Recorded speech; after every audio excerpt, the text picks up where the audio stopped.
friends, assalamu alaikum. Welcome to our Jahana's cooking.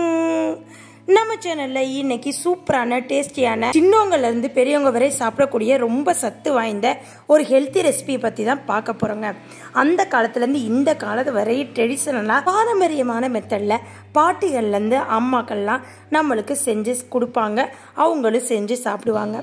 இந்த கம்பங்கூழ் எடுத்துக்கிட்டா நம்மளுக்கு நிறைய நன்மைகள், ஃபைபர் சத்து இருக்குது, ப்ரோட்டீன் சத்து இருக்குது, கார்போஹைட்ரேட் அனைத்து சத்துமே இந்த கம்பங்கூழ் கம்பங்களில் இருக்குங்க. இதை ரெண்டு மெத்தடில் நம்ம சாப்பிட்லாம். கம்பங்கூழாவும் சாப்பிட்லாம், கம்பங்களியாகவும் சாப்பிட்லாம். இது இந்த வெயில் காலத்துக்கு ரொம்பவே நல்லது. இந்த கம்பங்கூழ் சாப்பிட்டோம்னா நம்மளுக்கு குளிர்ச்சிங்க, அதுக்கு தகுந்த மாதிரி பயன்களும் நிறைய இருக்குது. அது எப்படி செய்கிறதுன்னு தான் இந்த வீடியோவில் நம்ம பார்க்க போகிறோம். ஃப்ரெண்ட்ஸ், எங்கள் மம்மி எப்போவுமே இந்த மெத்தடில் தான் செய்வாங்க, எனக்கு ரொம்பவே பிடிக்கும். இப்போ நம்ம ஒரு உலக்கு எடுத்திருக்கேன், அளவு நீங்கள் பார்த்துருப்பீங்க. ஒரு உலக்கு உங்களுக்கு சிறுசில் வேணுன்னா சின்ன கப்பு, உங்களுக்கு கிளாஸில் வேணுன்னா உங்களுக்கு எந்த அளவுக்கு வேணுமோ, நிறையாவோ இல்லை கம்மியாவோ அந்த அளவுக்கு நீங்கள் எடுத்து இந்த மாதிரி வறுத்துக்கிறணும். லைட்டாக கம்பு இங்கே பாருங்கள் பொரிய ஆரம்பிக்குது. அந்த ஸ்டேஜில் நம்ம ஆஃப் பண்ணிடணும். ஆஃப் பண்ணதுக்கப்புறம் இதை நம்ம தண்ணியில் நல்லா அலசி 3 அலசு அலசினதுக்கப்புறம் ஊற வச்சிடணும். ஒரு 3 மணி நேரம் நல்லா ஊறட்டுமே, அப்போ தான் மிக்சியில் நல்லா ஆட்டுப்படும், அதனால ஊறட்டுங்க. இப்போ 3 அலசு அலசிட்டு நம்ம தண்ணியை நிறையா பிடிச்சி ஊற வச்சுருவோம். நல்லா ஒரு ஊறினதுக்கப்புறம் நான் ஒரு 2 மணி நேரம் 3 மணி நேரம் ஊற வச்சுட்டு அதுக்கப்புறம் நான் கூழ் எப்படி செய்கிறது, களி ஃபஸ்ட்டு கிண்டி அதுக்கப்புறம் கூழ் நம்ம எப்படி அடிச்சுக்கலாம். நம்மளுக்கு தகுந்த மாதிரி களி கிண்டி வச்சுட்டோம்னா ஃப்ரிட்ஜில் நம்ம எப்போ வேணுங்கிறப்ப எல்லாம் கூழ் அடித்து சாப்பிட்டுக்கலாங்க. நல்லா இந்த மாதிரி கையை விட்டு நல்லா அலசணும். நீங்கள் பார்த்துருப்பீங்க, உடனே அலசிடக்கூடாது. 2 தண்ணி நம்ம நார்மலாக போட்டதுக்கப்புறம் தான் 3ஆவது தண்ணியிலேருந்து அலச ஆரம்பிக்கணும். ஏன்னா கொஞ்சம் ஹீட்டாக இருக்கும்ல, அந்த சட்டி அந்த குக்கருமே ஹீட்டாக இருக்கும். எங்கள் மம்மி இந்த கூழை குக்கர்லேயே தம் வச்சுருவாங்க. இப்போ நார்மலாக நம்ம சட்டியில் கிண்டி அடிக்கிறக்கா பார்த்துக்கிட்டு இருக்கணும்ல, அந்த மாதிரிலாம் இல்லைங்க. இந்த மெத்தடில் நீங்கள் செஞ்சு பாருங்கள், ஈஸியாகவும் இருக்கும், அதே மாதிரி டேஸ்டியாக இருக்கும், ஹெல்த்தியாகவும் இருக்கும். விரும்பி குடிப்பாங்க கிட்ஸுங்க.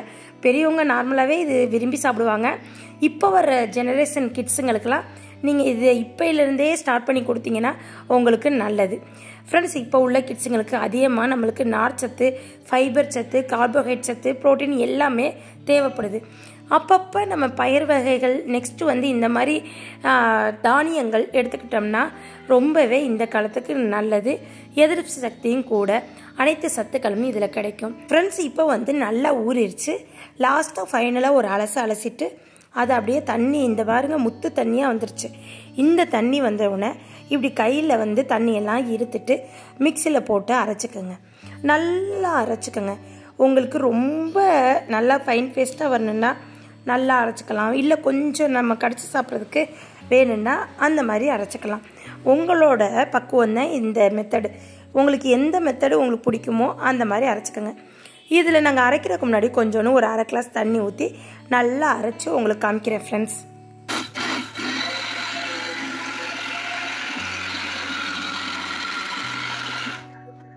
ஃப்ரெண்ட்ஸ், இப்போ பாருங்கள், அரைச்சதை உங்களுக்கு காமிக்கிறேன்.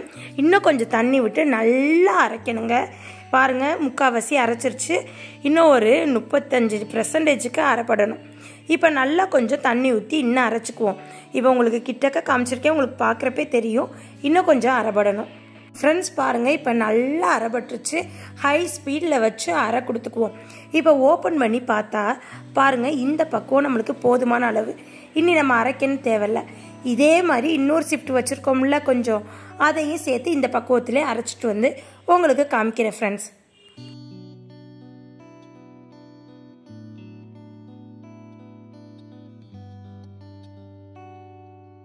ஃப்ரெண்ட்ஸ் பாருங்கள், இப்போ இந்த பக்குவத்தில் இதையே நம்ம அரைச்சி எடுத்துக்குவோம். இப்போ இந்த உலக்கு தேனே ஒரு உலக்கு நம்ம போட்டோம், இதில் 2 உலக்கு தண்ணி நம்ம வச்சுக்குவோம். அப்போ தான் கல்லாத்துண்டா நம்மளுக்கு அந்த கூழ் கிண்டி தம் போட்டு நம்மளுக்கு கரெக்டாக இருக்கும் களி.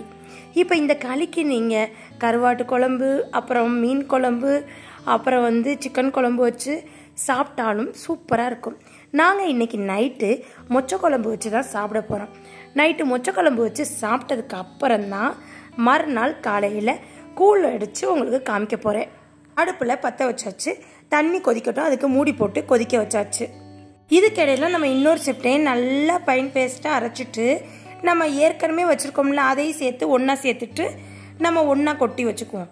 ஃப்ரெண்ட்ஸ் பாருங்கள், இப்போ நம்மளுக்கு கூழ் ரெடி பண்ணுறதுக்கு அந்த அரைச்சி ரெடியாக வச்சாச்சு. தண்ணி கொதிச்சதுக்கப்புறம் ரொம்ப கொதிக்க விட்டுறக்கூடாதுங்க. கொஞ்சம் பபிள்ஸாக வர்றப்ப நம்ம ஒரு கரண்டி வச்சுட்டு கொஞ்சோன்னு தண்ணி அள்ளி எடுத்து வச்சுருங்க. இந்த மாதிரி நம்ம சூடு தாங்குற மாதிரி உட்டில் கரண்டி வச்சுட்டு அதில் வந்து கொஞ்சம் கொஞ்சமாக நம்ம இந்த கூழை நம்ம அடித்து வச்சுருக்கோம்ல அதை ஊற்றிட்டு ஒரு பக்கத்தை கையில் நம்ம கிண்டி விடணும். அப்போ தான் நம்மளுக்கு கட்டிப்படாமல் இருக்கும். லைட்டாக கொஞ்சோன்னு உங்களுக்கு தேவைக்கேற்ப உப்பு சேர்த்துக்கோங்க அந்த சுடுதண்ணிலேயே. இப்போ வந்து பாருங்கள், நம்ம ஒரு பக்கெட்டு கிளறிக்கிட்டு இருக்கணும், இன்னொரு பக்கெட்டு நம்ம கூழ் வந்து அடைச்சி வச்சுருக்கோம்ல கூழ் மாவு செய்கிறதுக்கு அதை நம்ம ஊற்றிக்கணும்.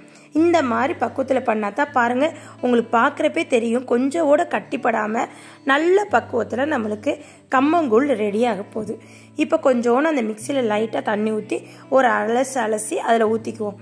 இப்போ நல்லா லோ ஃப்ளேமில் வச்சு கொஞ்சம் கிளறி விடுங்க. இன்னும் கொஞ்சம் திக்காகும்.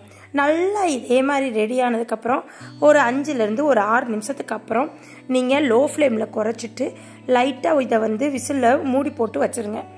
ஒரு அங்கிட்டு ஒரு 4 நிமிஷத்தில் ஆஃப் பண்ணி போட்டுருங்க. அது உள்ளுக்குள்ளே தம் ஆயிருங்க. அவ்வளோதான், நம்மளுக்கு ஈஸியாக இந்த கம்மங்கூழ் ரெடி ஆயிரும். இப்படி தான் எங்கள் மம்மி நாங்கள் சின்ன வயசுலேருந்தே எங்களுக்கு செஞ்சு தருவாங்க. முதல்ல குக்கர் வராத காலத்துக்கு முன்னாடி தாங்க அந்த சட்டியிலெல்லாம் கம்மங்கூழ் எங்கள் மம்மி செஞ்சாங்க. இப்போ எல்லாம் இந்த மாதிரி தான் செய்கிறாங்க. ஃப்ரெண்ட்ஸ் பாருங்கள், அவ்வளோதான் ரெடி ஆயிடுச்சு. இன்னி நம்மளுக்கு புழுங்கணும். நல்லா அந்த கம்புலாம் கொஞ்சம் 1-2 அடிபடாமல் இருக்கும்ல, அதனால நல்லா வெந்துருங்க.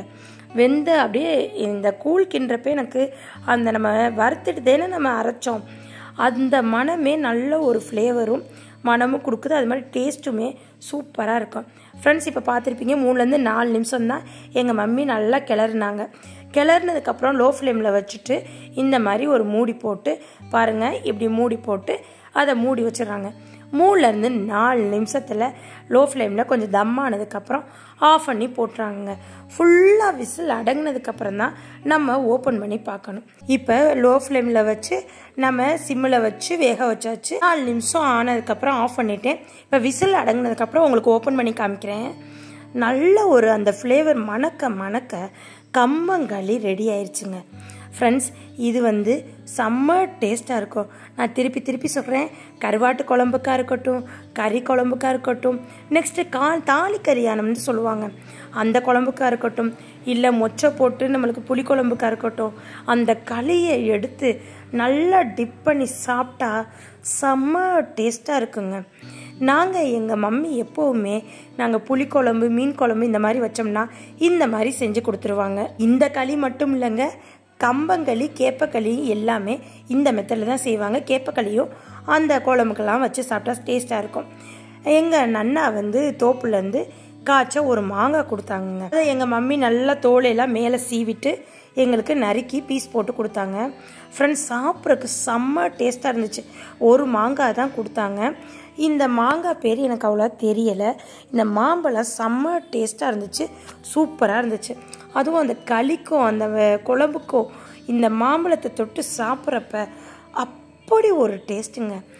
இந்த மாதிரி புளிக்குழம்பு வச்சிங்கன்னா நீங்கள் கம்மங்களி செஞ்சு சாப்பிட்டு எனக்கு எப்படி இருந்துச்சுன்னு நீங்கள் சொல்லுங்கள். ஒரு சம்படத்தில் டப்பாவில் ஆறுனதுக்கப்புறம் எங்கள் அம்மா இந்த வந்து களியெல்லாம் எடுத்து வச்சுட்டு மறுநாள் காலையில் எங்கள் மம்மி மிக்சியில் போட்டு தயிர் போட்டு நெக்ஸ்ட் கொஞ்சோண்டு டேஸ்ட்டுக்கு ஏற்ப உப்பு சேர்த்து அடித்து அதில் வெங்காயம் போட்டு கொடுத்தாங்க பாருங்கள். அப்படி ஒரு டேஸ்ட்டுங்க.